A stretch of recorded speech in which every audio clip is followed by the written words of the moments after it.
अच्छा, so the next thing we need to know that will allow us to calculate things and do आराम से चीजों को, कितना ऑफन आता है ये, आजेन इतना ऑफन नहीं आया। आई एम प्रीटी श्योर 2016 से 2022 के अगर सवाल देखोगे तो आई बिलीव 3 से 4 या 5 से 6 दफा आया है, समवेयर अराउंड दैट, मतलब including all March winter and summer variants, इस तरह से कुछ आया हुआ है। बट ऐसा है, ऑब्वियसली आता तो है, ठीक है। एंड ऑब्वियसली जो ये ग्राफ वाली चीज है ना, वो कम आई है। लेकिन don't just go on hard X-rays, soft X-rays तकरीबन समझो पूछेंगे बार बार, कॉन्ट्रास्ट की डेफिनेशन पूछेंगे बार बार, हर क्वेश्चन में होंगी, ठीक है। तो ये जो डेफिनेशन वगैरह ये तो याद करो, ठीक है। बाकी ग्राफ भी समझ लो, कोई ऐसी चीज तो नहीं है, उसको भी दिमाग में बैठा लो। बट उसकी प्रोबेबिलिटी क्या कह रहा हूँ कि आई एम टेलिंग यू कि इसकी प्रोबेबिलिटी कम है। तो intensity of an X-ray B, ठीक है जी। सो अभी हमने डिस्कस कर लिया, हमने पूरी एक्सरे इमेजिंग डिस्कस कर ली कि एक जब वो आती है तो वो ऑब्वियसली उसकी इंटेंसिटी कुछ सैंपल में से कम होती है, जब भी वो कम बर्न करती है, ठीक है। So we need to be discussing कि उसका रिलेशनशिप क्या है, क्या हो रहा है क्या नहीं हो रहा है। तो again you will see this is an equation of the form जो हमने कैपेसिटेंस में पढ़ी थी, द डिके इक्वेशन। तो एक एक्सरे जब किसी टिश्यू में से पास करती है तो वो एक डिके इक्वेशन फॉलो करती है। डिके इक्वेशन कैसी? डिके इक्वेशन ऐसी कि अगर उसकी इंटेंसिटी आई नॉट थी, उसकी इनिशियल इंटेंसिटी ये थी, इनिशियल इंटेंसिटी आई क्या हो जाएगी देयरफॉर उसकी final intensity obviously. Actually mu क्या है आपके पास, ये मैंने म्यू बनाया है, mu is the absorption coefficient. तो ये एब्जॉर्प्शन कोफिशिएंट, ये मैं सबको बताता हूं। और x क्या है? It is the distance moved in the tissue. अच्छा, सो बेसिकली बात ये है कि सपोज करो आपके पास एक टिश्यू है, you have a tissue and you sent an intensity I nought over here जो इसमें से गई, ठीक है। अच्छा, अब होगा ये कि जो भी इसकी थिकनेस है, रिगार्डिंग इस थिकनेस, अच्छा और इस टिश्यू को भी कहते हैं, थोड़ा सा डिफाइन कर लेते हैं ताकि बात भी एक और क्लियर हो। Let's say this is a muscle, ये मसल है। अच्छा, मसल जो है उसका म्यू जो है, ये बेसिकली समझो मसल के लिए कांस्टेंट है। जो एब्जॉर्प्शन कोफिशिएंट होगा मसल का, कि वो हर मीटर कितनी इंटेंसिटी एब्जॉर्ब कर लेगा, उसके लिए कांस्टेंट है। तो the muscle with distance will obviously absorb some of the energy from the x-ray beam, therefore उसकी इंटेंसिटी कम होगी। अब ये मसल के लिए जो कांस्टेंट है, इसके लिए अब ऑब्वियसली आपको डिस्टेंस भी चाहिए। भाई ये कांस्टेंट किस डिस्टेंस के ऊपर अप्लाई कर रहा है? ऑब्वियसली एक्सरे बीम अगर पूरी मसल में से जा रही है तो पूरा ये डिस्टेंस एक्स लेना पड़ेगा, इसका एब्जॉर्प्शन कोफिशिएंट लेना पड़ेगा, वो एक्सपोनेंट में रखोगे, ई आपका ऑपरेटर है ऑब्वियसली, और फिर इधर से जो आपके पास आएगी वो आपकी आई होगी, ठीक है जी। थोड़ा सा अभी मुश्किल लग रहा हो क्योंकि हमने अल्ट्रासाउंड पहले नहीं किया, हमने पहले एक्सरेज ही किया है। ये ज्यादा आसान है इन माय ओपिनियन, इसमें डिस्कशन अल्ट्रासाउंड वाली हम बाद में करेंगे। लेकिन this is how you will B calculating the resultant intensity from an incident intensity on any material, ठीक है। अब ऑब्वियसली मसल का क्या होगा? मसल का लेट्स से म्यू 1 है, तो सिर्फ देयरफॉर बोन अगर होती तो बोन का कोई और होता कांस्टेंट म्यू 2। ये हमने सब ढूंढनी है वैल्यूज, ठीक है। हमने एक्सरेज परफॉर्म कर करके we found out these values, mu 1 क्या है, म्यू 2 क्या है, म्यू 3 क्या है, म्यू सॉरी बोन का म्यू क्या है, मसल का म्यू क्या है, फैट का म्यू क्या है, ये हमने डिफरेंट डिफरेंट म्यूज ढूंढने हैं। हर टिश्यू कैसी एब्जॉर्प्शन कोफिशिएंट दिखाता है, कितने डिस्टेंस पे वो कितना एब्जॉर्ब कर लेता है, वी वर्क दैट आउट, ठीक है। एंड देन अब उस हिसाब से हम ये देखते हैं कि भाई अगर हमें उसका मतलब बेसिकली अगर हमें उसका डिस्टेंस पता है, ठीक है जी, तो उस डिस्टेंस या एब्जॉर्प्शन कोफिशिएंट मल्टीप्लाई करके हम ये देख सकते हैं फाइनल इंटेंसिटी होगी। तो बेसिकली एक एक्सरे स्कैन में क्या हो रहा है, बेसिकली एक एक्सरे स्कैन में ये हो रहा है, अगर डिजिटल एक्सरे स्कैन को देखोगे तो obviously you can measure this final intensity, right. अब ऑब्वियसली सैंपल में से वो इंटेंसिटी गुजर गई, इधर आ गई, आपने इधर मेजर कर ली वो फाइनल इंटेंसिटी, ठीक है जी। आपको ऑब्वियसली ये भी पता होगा कि आपने इनिशियल इंटेंसिटी क्या भेजी है, तो आपने ये भी पता है, आपको पता है ये अप्लाई हो रहा है। अब ऑब्वियसली अब देखो, अगर तो सपोज करो बोन था, इफ दिस वाज बोन तो क्या होगा? ये एब्जॉर्प्शन कोफिशिएंट होगा बोन का। अब आपको ये सारी चीजें पता है, आप एक्स ढूंढ सकते हो। तो बेसिकली एक एक्सरे स्कैन जो आपके डिजिटल वाले एक्सरे स्कैन होते हैं, तो हम थोड़ी देर में पढ़ेंगे, कैट स्कैन वगैरह पढ़ेंगे, उसमें you know all of these information. आपको बोन का म्यू पता है, आपको मसल का म्यू पता है, आपको फैट का म्यू पता है, आप सबके डिस्टेंसेस निकालते कि कैसे कैसे क्या क्या डिस्टेंसेस है, ठीक है। तो आपका फैट कितना डिस्टेंस ऑक्यूपाई कर रहा है, उसके बाद बोन कितनी डिस्टेंस ऑक्यूपाई कर रही है, फिर उसके बाद और क्या चीजें क्या ऑक्यूपाई कर रही है, कितनी डिस्टेंसेस पे कौन कौन से टिश्यूज प्रेजेंट है।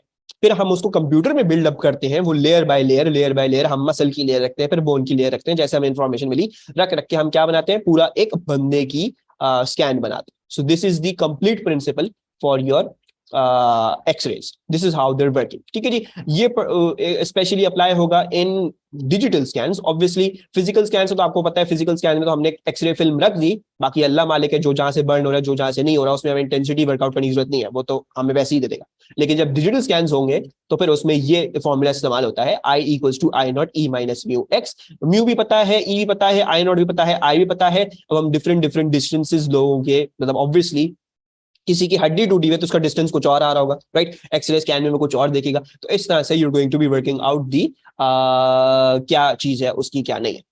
Okay, let's describe the absorption coefficient.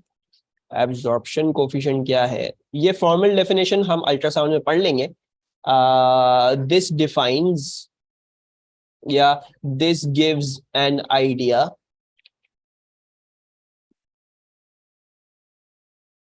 of how much energy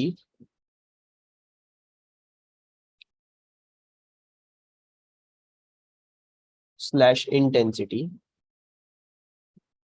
is absorbed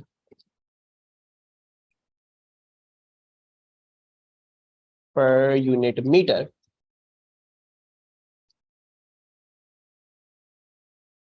by a tissue, for example। तो क्या है, ये आइडिया दे रहा है, ये बेसिकली इस चीज का मेजर है कि पर मीटर के हिसाब से कौन सी चीज कितनी इंटेंसिटी खा जाती है। तो जो इंटेंसिटी एक्सरे लेके आ रही थी पर मीटर के हिसाब से कितना खा रही है, अगर उसको मीटर में मल्टीप्लाई कर दोगे तो बदलेगा कितना खा जाएगी वो, उस हिसाब से आपकी फाइनल इंटेंसिटी आ जाएगी। This is the how you worked out this formula. ठीक है, बहरहाल मैं यहाँ से हटा रहा हूँ, अगर इसका स्क्रीनशॉट लेना है तो ले लो, लेकिन ये मैं प्रॉपर सब चीजें अल्ट्रासाउंड में करवाऊँ। अभी हम अल्ट्रासाउंड छोड़ के आए हैं तो इसलिए थोड़ा सा जो चीजें वहां की है वो मैं उधर ही रख रहा हूँ। ठीक है, I don't want to be teaching too much, इधर ही सब चीजें मैं पढ़ा दूं, बड़ा प्रॉब्लम बन जाएगा। अच्छा, दूसरी बात जो हमें डिस्कस करनी है वह जैसे हमने कैपेसिटेंस में बात करी थी, क्या बात करी थी, वी डिड, क्या बात कही थी हमने, we discussed about T half. I don't remember का नाम क्या था।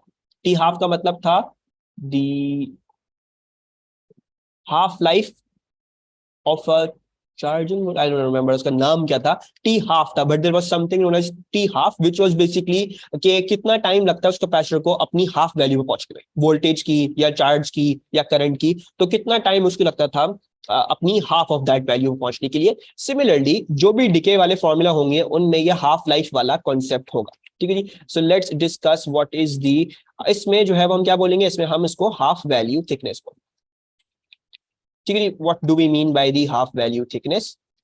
half value thickness, it is the length of material required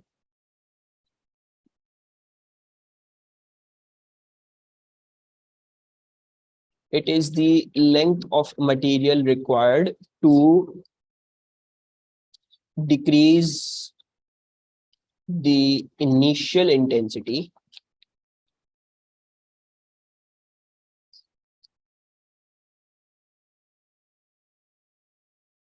by exactly half। ठीक है जी। सो बेसिकली ये कह लो कि इनिशियल इंटेंसिटी हाफ करना या इनिशियल इंटेंसिटी को half of its own value से डिक्रीज करना, मतलब जो भी आपकी इनिशियल थी उसका बस आधा रह जाए यहाँ पे। ठीक है, तो derivation is going to be quite similar, same ही होगा, बस उसमें जो एंड का आंसर आएगा वो डिफरेंट आएगा। You know that I equals to I not e minus mu x. ठीक है जी। अब आपको हाफ चाहिए, हाफ इंटेंसिटी चाहिए, तो उसका मतलब क्या चाहिए, आपको 0.5 आई चाहिए, 0.5 की जगह 1/2 लिख देना, 1/2 आई चाहिए है, सॉरी 1/2 आई नॉट चाहिए, आई नॉट का हाफ चाहिए तो 1/2 आई नॉट चाहिए है, I not and then e minus mu x. ठीक है जी। Now what do we see that I not and I not will cancel out. और एक और काम क्या करते हैं, 1/2 इधर लिखते हैं, ये माइनस में था तो इसको नीचे ले जाते हैं, 1/e म्यू एक्स कर लेते हैं। ठीक है जी। जब ये करेंगे तो ई म्यू एक्स को उधर ऊपर भेज देते हैं, 2 को इधर ले आते हैं, so e mu x shall equals to a 2।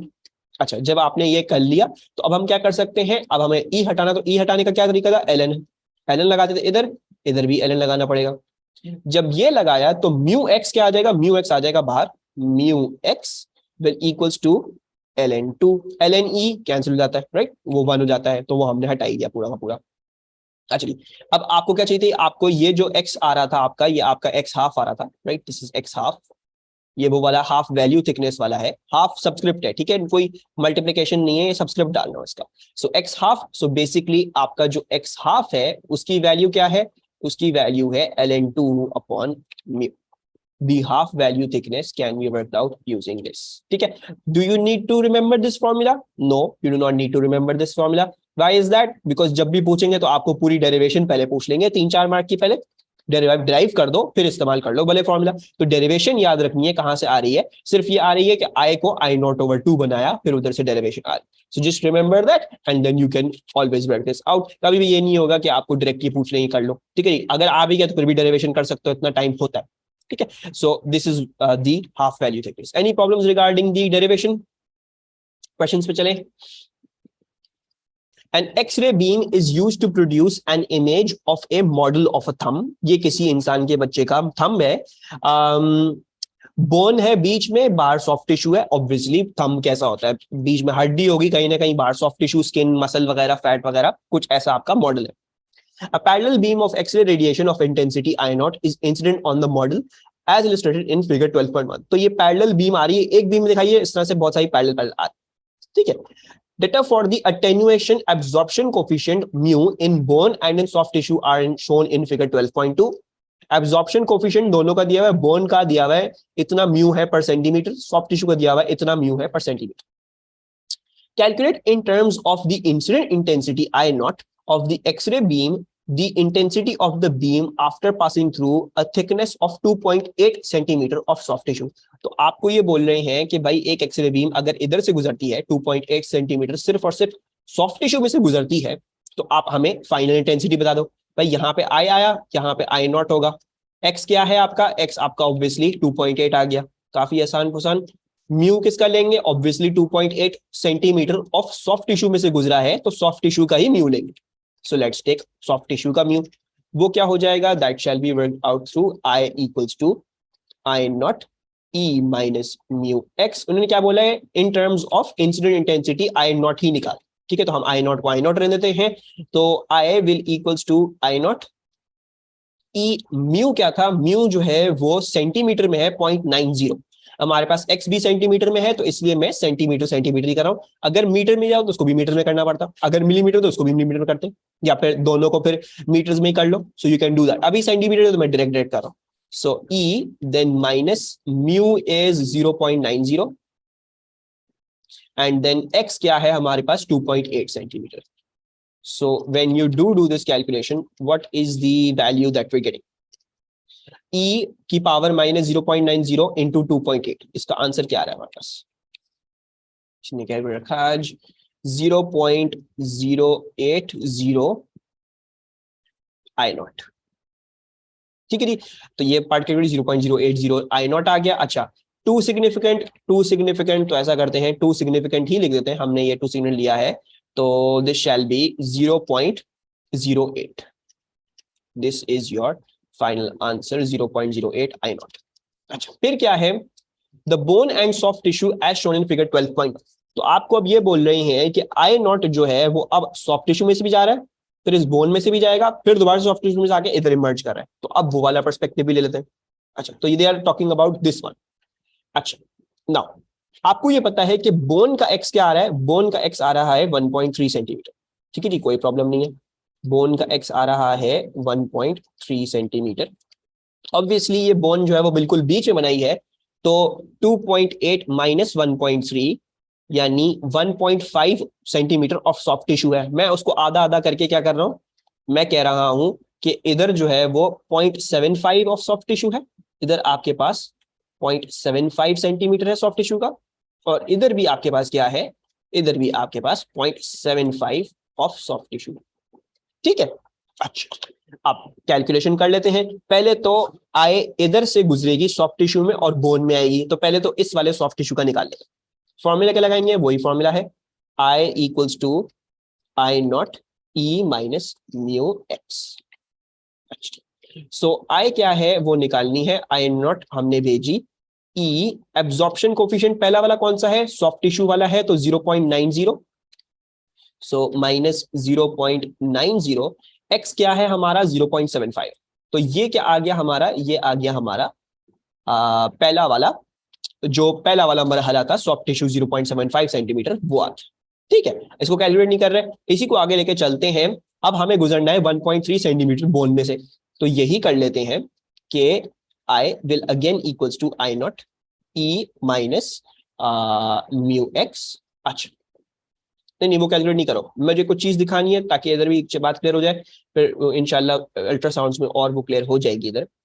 अच्छा ना, अभी क्या दिख रहा है आपकी जो बोन पे जो इंसिडेंट है, बोन पे जो इंसिडेंट है वो ये वाली है, राइट, दिस इंटेंसिटी आई, क्योंकि ये इधर से आई नॉट आ रही थी, इधर से अटेन्युएट होके वो इधर कोई वैल्यू बन गई है, वो हमने निकाली ये value I not e minus 0.90 0.5। तो अब जो आई नॉट हम बोन का लेंगे वो ये वैल्यू, ये पूरी वैल्यू, तो आई नॉट बोन का ये पूरा है जो अटेन्युएट होके सॉफ्ट टिश्यू में से आया है। सो बेसिकली ये आई क्या आ रहा है, ये ऊपर वाली चीज पूरी लिखेंगे, I not e minus 0.90 and then 0.75, ये मैंने क्या लिखा है? सिर्फ ये पूरा लिखा है इधर। उसके बाद आगे वाली चीज लिख रहे हैं वो क्या है? ई, अच्छा बोन में से गुजर रहे हैं तो बोन का लेंगे 3, सो -3, और कितना सेंटीमीटर ऑफ बोन था? बोन के सेंटीमीटर 1.3 थे, तो मैंने इधर जो है वो 1.3 डाल दिया। सही है, ये आ गया हमारा क्या? ये आ गया। अब इधर से जो इंटेंसिटी अब जो इंसिडेंट हुई थी वो अब इधर कितनी आ गई, वो भी हमने निकाल लिया। अब लास्ट मरहला भी निकाल लेते हैं भाई, आखिरी 0.75 सॉफ्ट टिश्यू का है, तो वो भी निकाल लेते हैं। वो कैसे आएगा? Again I equals to I not e minus mu x. ठीक है जी, अब आई नॉट क्या है? अब आई नॉट ये पूरी चीज है, राइट, बोन में से गुजरने के बाद अब जो इधर आई नॉट आ रहा है वो सारा से उधर से अटेन्युएट होता हुआ है, उसकी वैल्यू आपने निकाल दी कि वो इतनी वैल्यू बन गया। तो अब ये पूरी चीज उठा के हम इधर आई नॉट में रखें, तो ये आई क्या आ रहा है? ये आई आ रहा है I not e minus 0.90 then 0.75,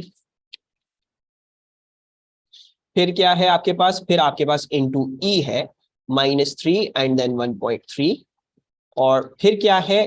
फिर आपके पास फाइनल ये वाला ई माइनस म्यू एक्स करना है, तो ई और सॉफ्ट टिश्यू का 0.90 था और 0.75 हमारी लेंथ है, सो -0.90 और फिर 0.75। ठीक है, तो हमारे पास ये आया है। अब इसको पूरे को कंप्यूट कर लोगे ये पूरी चीज को, तो आ जाएगा आंसर। ठीक है, now this was a very long method, मतलब काफी देर लग गई। इतने से क्वेश्चन के इसके प्रॉब्ली 2 से 3 मार्क्स होंगे, इतने से क्वेश्चन करने को हमें काफी देर लग गई। क्यों? बिकॉज हमने पहले फेज का अलग निकाला, फिर हमने दूसरे फेज का अलग निकाला, फिर हमने तीसरे फेज का अलग निकाला। मैं आप लोगों को एक शॉर्टकट तरीका सिखा रहा हूं, अल्ट्रासाउंड में हम करेंगे, हम एक्सरेज में भी यही करेंगे। हम क्या शॉर्टकट तरीका करते हैं, हम ये देख लेंगे सबसे पहले तो हम अपने पास साइड में ये लिख लेंगे कि हमारे पास कहानी क्या। ठीक है, अच्छा कहानी ये हो रही है कि बोन का जो है ना, बोन के 1.3 सेंटीमीटर, पहले तो ये देख लो कि सॉफ्ट टिश्यू का पहले 0.75 है और फिर बाद में 0.75 और है। तो हम क्या लिख लेते हैं? हम ये लिख लेते हैं कि ट्रांसमिशन थ्रू सॉफ्ट टिश्यू वो कितना सेंटीमीटर है? वो आपको पता है, वो सेंटीमीटर उसके आ रहे हैं 0.75 प्लस 0.75 यानी 1.5 सेंटीमीटर। ठीक है, आप पहले तो ये लिख लो साइड में क्या क्या। फिर आपके पास क्या है? आपके पास दूसरी एक ट्रांसमिशन है, वो ट्रांसमिशन क्या है? वो ट्रांसमिशन है थ्रू बोन, और वो क्या आ रही है? वो 1.3 सेंटीमीटर पे। ठीक है जी, अच्छा अब आपने कुछ नहीं करना भाई, आपको अपना फॉर्मूला पता है, I equals to I not e minus mu x, ये फॉर्मूला है जो अप्लाई होगा। ठीक है, अल्ट्रासाउंड में एक फॉर्मूला ऐसा होगा जो हम उधर भी अप्लाई करेंगे, उधर भी हम देखेंगे। आप लोगों को क्या करना है, देखो आई नॉट को छोड़ दो, उसको भी फिलहाल दफा कर दो। अगर आपको ये फैक्टर निकालना है जिससे अटेन्युएशन हो रही है, मतलब ऑब्वियसली देखो आई नॉट तो अलग है ना, कांस्टेंट है वो, तो फैक्टर जो है जो मल्टीप्लाई होता है, जो फाइनल आंसर दे रहा है आई नॉट का, आई नॉट से मल्टीप्लाई करके फाइनल आंसर जो दे रहा है वो फैक्टर ये है। ठीक है, तो आप क्या करोगे? आप ये करोगे कि आप इस फैक्टर की अलग अलग वैल्यू निकाल। भाई इधर जो फैक्टर आ रहा है वो क्या आ रहा है? वो आ रहा है ई माइनस सॉफ्ट टिश्यू का म्यू क्या था, वो था 0.90, सो 0.90, और हमारा वो क्या था, हमारा 1.5 सेंटीमीटर। यानी फैक्टर जो सॉफ्ट टिश्यू का आ रहा है, जिससे डिक्रीज कर रहा है सॉफ्ट टिश्यू में, वो ये आ गया। एंड सिमिलरली इधर भी फैक्टर निकाल लो, इधर क्या आ जाएगा, इधर 3 सेंटीमीटर है, सो -3, और कितना था 1.3 सेंटीमीटर, ये कर लो। ठीक है, इतना कर लिया। अब कोई टेंशन की बात भाई, देखो ये दोनों फैक्टर निकाल लिया अलग अलग। अब बेसिकली आई नॉट में ये दोनों फैक्टर मल्टीप्लाई कर दो, आ जाएगा फाइनल आंसर। फैक्टर निकाल लो पहले अलग अलग, फिर आई नॉट में ये दोनों फैक्टर मल्टीप्लाई कर दो तो आ जाएगा। सिमिलरली देखो इधर भी यही कहानी हुई है, right. If you see this very very carefully, क्या हुआ, ये दोनों चीजें सेम है, राइट। बेसिकली अगर मैं इसको एक्स कह रहा हूं और ये भी एक्स है, ये पूरी चीज, अगर इसको देखोगे ये चीज, नहीं नहीं, देखो देखो तलाक, देखो शाहजेब क्यों अफेक्ट नहीं करेगी, ये देखो इधर ही वही सेम चीज समझा रहा हूं। ये क्या चीज है, ये पूरी चीज समझो एक्स है ना, ये पूरी चीज समझो ये भी एक्स, ऑब्वियसली 0.90, 0.75, 0.90, 0.75 दोनों वही बराबर चीजें। तो what happened, x square plus x square, sorry x square into x square, क्या होता था when two things are being multiplied, तो क्या होता था x की पावर 4, 2 + 2, right, the powers get added. So basically इधर क्या हुआ, इधर ये e की जो पावर्स हैं ये ऐड हो गई हैं, ऐड हो गई हैं। तो बेसिकली देखो 0.75, मतलब बेसिकली ऐड होने का मतलब क्या हुआ, 2 × 0.90 × 0.75 हो गया, राइट शाहजेब। आई होप बाकियों को भी समझा रहा हूँ। 2 × 0.75 क्या हो जाएगा, आ जाएगा 1.5। 2 × 0.575 क्या हो जाएगा, मैं चाहे इससे मल्टीप्लाई करूं चाहे इससे मल्टीप्लाई कर दूं, लेकिन अगर देखोगे तो 2 × 0.75 वाली पर्सपेक्टिव भी है जो मुझे वापस 1.5 दे देगी, राइट। सो बेसिकली ये वापस से वो वही 1.5 बन गया, आपके पास ये वही 1.5 बन गया, ठीक है। और फिर आपके पास क्या है, आपके पास ये चीज बची हुई थी, तो ये e -3 एंड 1.3। तो अब अगर देखो ये पूरा तरीका करो तो फिर भी वही आएगा, या फिर ये कर लो कि फैक्टर्स निकाल लो, किस किस फैक्टर से डिक्रीज कर रहा है, एंड देन आई नॉट से वो मल्टीप्लाई कर दो। तो ये तो हमने पूरी लंबी कहानी करी। अब अपना शॉर्ट मेथड भी अगर देख ले तो आई क्या हो जाएगा, आई नॉट हो जाएगा, बाकी फैक्टर्स हमने मल्टीप्लाई कर। फैक्टर क्या आया, e -0.90 इंटू 1.5,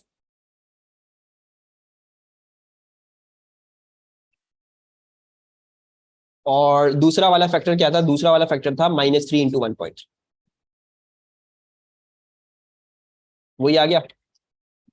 मतलब अब मैं चाहे लंबा वाला मेथड करूं या छोटा वाला मेथड करूं, ऑब्वियसली हमें एग्जाम में टाइम बचाना है, कम टाइम इस्तेमाल करना है, तो हम क्या करेंगे, एक स्टेप मतलब एक स्टेप पहले करेंगे। पहले तो ये लिख लो कहानी क्या क्या है, आपको ये पता चल गया ट्रांसमिशन कितनी है। अगर सॉफ्ट टिश्यू एक ही जैसा है, उसका एब्जॉर्प्शन कोएफिशिएंट डिफरेंट नहीं है, स्क्रीन लैग करिए, is the screen lagging for everyone, ठीक है। So what was I saying, I was saying क्या करो, पहले ये लिख लो कहानी क्या क्या, ठीक है। कहानी जो जो है वो सारी अलग अलग एक जगह लाइन में लिख लो, उसके थ्रू फैक्टर्स वर्कआउट कर लो। फैक्टर ये चीज होगी सिर्फ, ठीक है। आपने फैक्टर्स वर्कआउट कर लिए, फैक्टर्स वर्कआउट करने के बाद आई नॉट में मल्टीप्लाई कर दो अलग अलग, और पूरी कहानी आपकी क्लियर हो जाएगी। अल्ट्रासाउंड में भी हम यही करेंगे, ठीक है जी। तो अभी तो एक्सरेज में कर रहे हैं, अल्ट्रासाउंड वैसे पहले पढ़ते हैं, लेकिन मैंने एक्सरेज आपको पहले इसलिए पढ़ाया क्योंकि क्वांटम फिजिक्स के फौरन बाद एक्सरेज आता है, ठीक है। तो अगर आप ये वर्कआउट करते हो तो आपके पास ये वैल्यू क्या आएगी, ये वैल्यू आती है 5.2 इंटू 10⁻³ आई नॉट। यहाँ पे आई नॉट लिखा हो तो कट गया, मार्क्स भी कट गया, मेरे 3 मार्क्स थे इसके। 5.25 आ रहा है, यू श्योर, यस, अच्छा ठीक है, थैंक यू तलहा। सो 5.3 हो जाएगा फिर ये, ठीक है। 2 सिग्निफिकेंट ही लिख रहा हूं क्योंकि हमें 2 सिग्निफिकेंट ही दी मेरी वैल्यूज, तो हम 2 सिग्निफिकेंट ही लेके चले। 5.3 into the power -3 I nought. State what is meant by the contrast of an X-ray image, ये डेफिनेशन याद करके जानी है। It is the difference in degrees of blackening,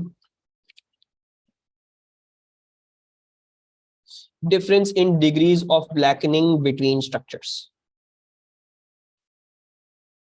और अब आपसे ये पूछ रहे हैं कि भाई देखो, आपने अपने आंसर्स निकाल लिए ए में, एक आंसर ए का 0.08 आई नॉट था, एक आंसर 5.2 इंटू 10⁻³ आई नॉट था।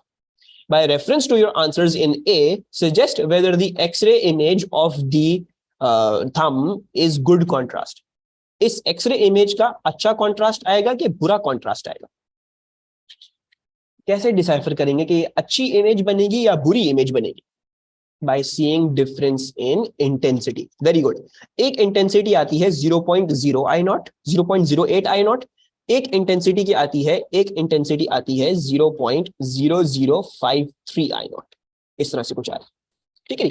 Now we can clearly see एक 0.08 थी, एक 0.0053 थी। 0.0053 कौन सी थी? जो बोन में से गुजरी। मतलब अब ऑब्वियसली यहाँ पे अगर फोटोग्राफिक फिल्म रखी हुई है तो उसमें से हमें ये पता चल गया है, क्या पता चल गया है कि ऑब्वियसली जिसमें से इंटेंसिटी बहुत ज्यादा कम हो गई, यहाँ पे बर्निंग लेस होगी, यहाँ पे आपकी जो ब्लैकनिंग होगी वो कम होगी, लेकिन एडजेसेंट जिसमें से इंटेंसिटी ज्यादा गुजरी है यहाँ पे काला ज्यादा होगा, राइट। तो therefore there will be good contrast because there is a big difference in intensities. एक into 10 power minus 2 है, एक into 10 power minus 3 आया। So therefore there is a big difference in the intensities and therefore you shall have good contrast, यानी अच्छा खासा blackening में structures में difference होगा, तो आपको एक अच्छी अपनी उम्मीद है कि आपको एक एक्सरे आपकी अच्छी मिलेगी। So yes, the image will have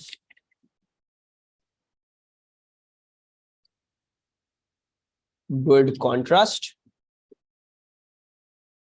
as the difference in intensities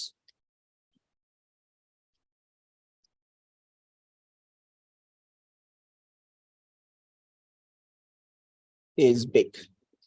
Any problems with this question? सबको क्लियर हुआ? लास्ट वाला रिपीट। बेसिकली देखो शाहजेब, देखो जो सिर्फ सॉफ्ट टिश्यू में से पास थ्रू कर रही थी उसकी 0.08 इंटेंसिटी थी रिजल्टेंट, है ना, 0.08 ऑफ आई नॉट थी। जो सॉफ्ट टिश्यू बोन और फिर सॉफ्ट टिश्यू में से जा रही थी उसकी इंटेंसिटी क्या आई थी? उसकी इंटेंसिटी आई 0.0053, है ना, 0.0053 आई। तो इसका मतलब क्या हुआ? इसका मतलब ये हुआ कि 0.0053 वाली कम बर्न करेगी ऑब्वियसली, और 0.08 वाली ज्यादा बर्न करेगी, ठीक है। तो इसका मतलब क्या होगा? अच्छा खासा कॉन्ट्रास्ट आएगा, ठीक है जी। अच्छा सर कितना डिफरेंस होना चाहिए फॉर गुड कॉन्ट्रास्ट? मतलब समझो इट शुड बी के मतलब एक पावर से डिफरेंट होना चाहिए। मतलब अगर एक 10 पावर -2 आ रहा है तो दूसरा 10 पावर -3 आ रहा है, ठीक है। एक 10 पावर 4 आ रहा है तो दूसरा 10 पावर 3 आना चाहिए। मतलब एटलीस्ट एक पावर का डिफरेंस हो। ये ना हो कि अगर एक चीज 2 आ रही है तो दूसरी 3 आ रही है, आपने ये भी लिख दिया कि अच्छा कॉन्ट्रास्ट नहीं है, फिर अच्छा कॉन्ट्रास्ट नहीं होगा, ठीक है। This will be bad contrast, सही है।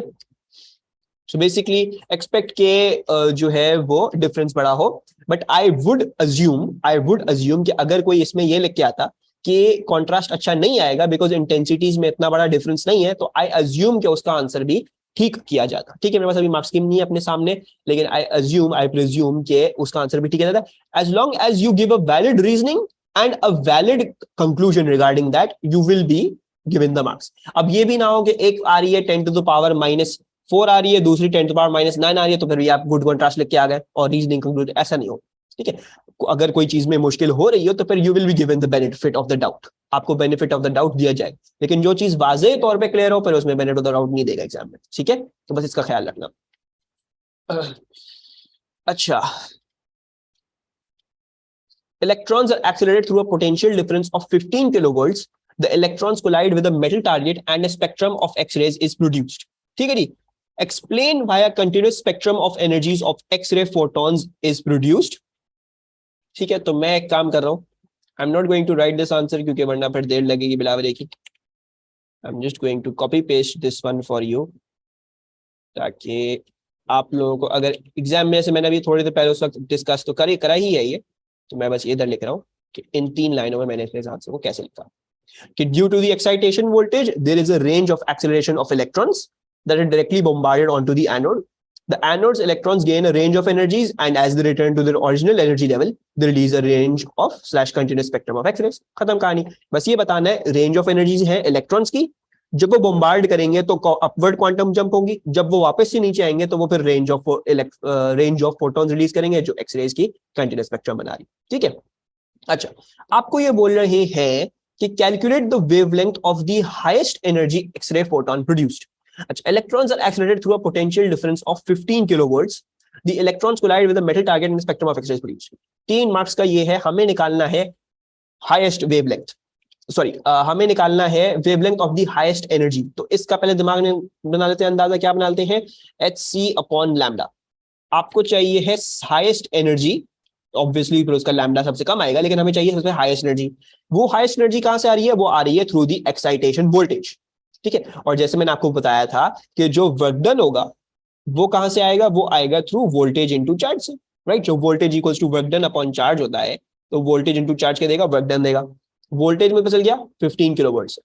तो मैं अगर 15,000 वोल्ट से एक्साइट कर रहा हूं, किस चीज को एक्साइट कर रहा हूं, चार्ज क्या है, एक इलेक्ट्रॉन एक्साइट हो रहा है, तो वो आ गया 1.6 into 10⁻⁻19 which is the charge on an electron.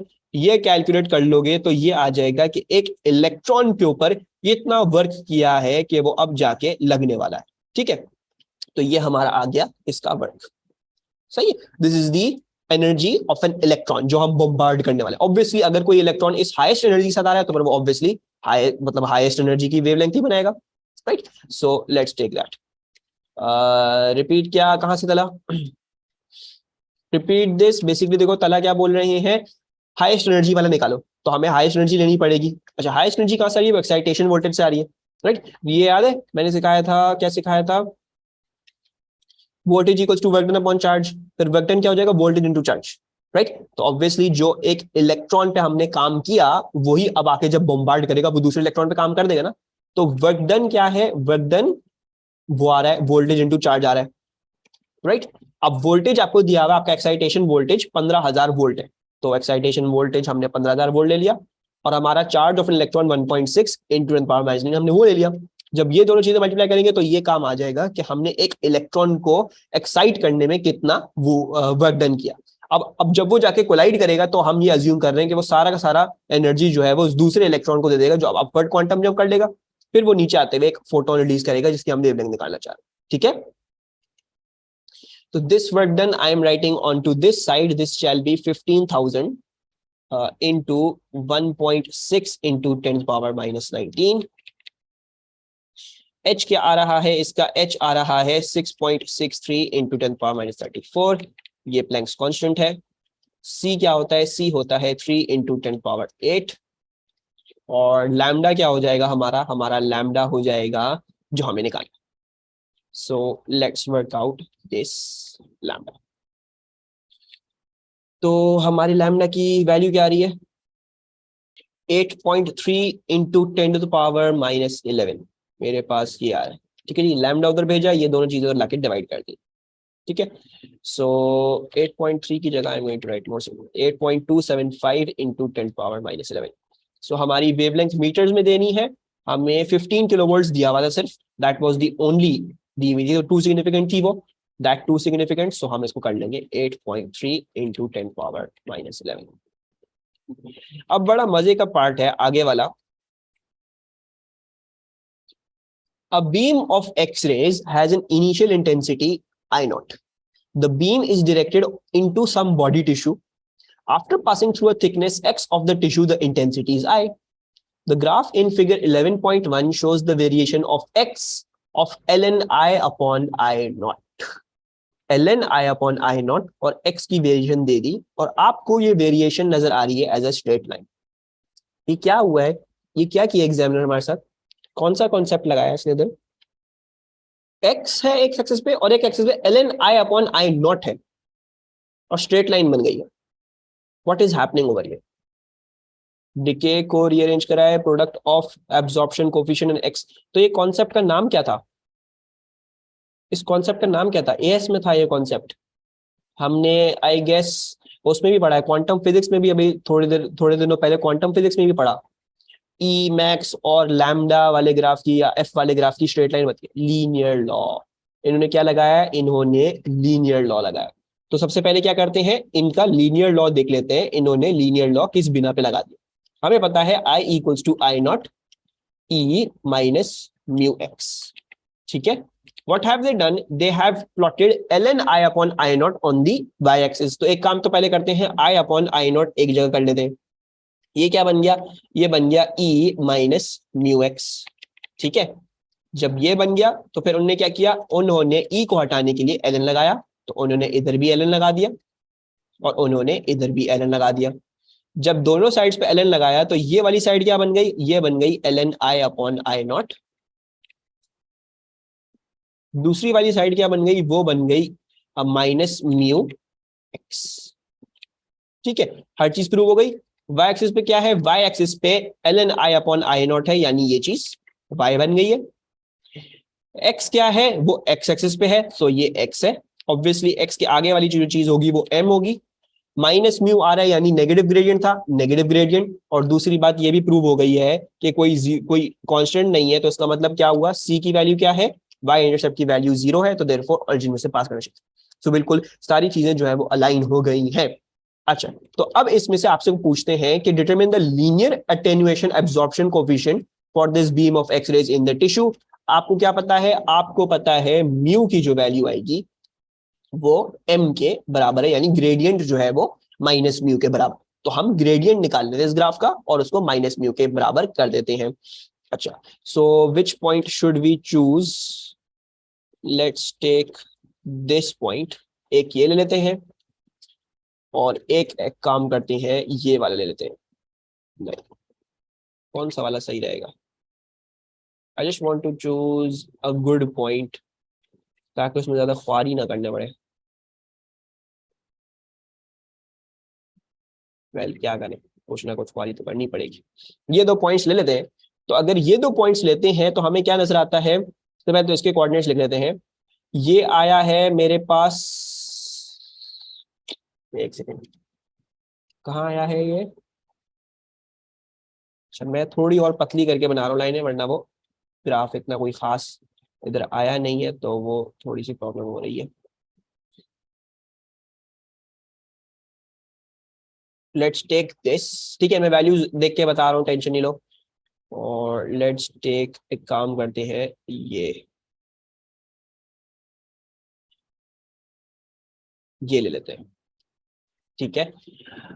अच्छा जी, ये एक्स एक्सिस पे क्या वैल्यू है, 4.4 नहीं 4.2, 4.4, 4.6, 4.8। तो एक है 4.8 कॉमा, ये क्या आ रही है, ये आ रही है 1, -1।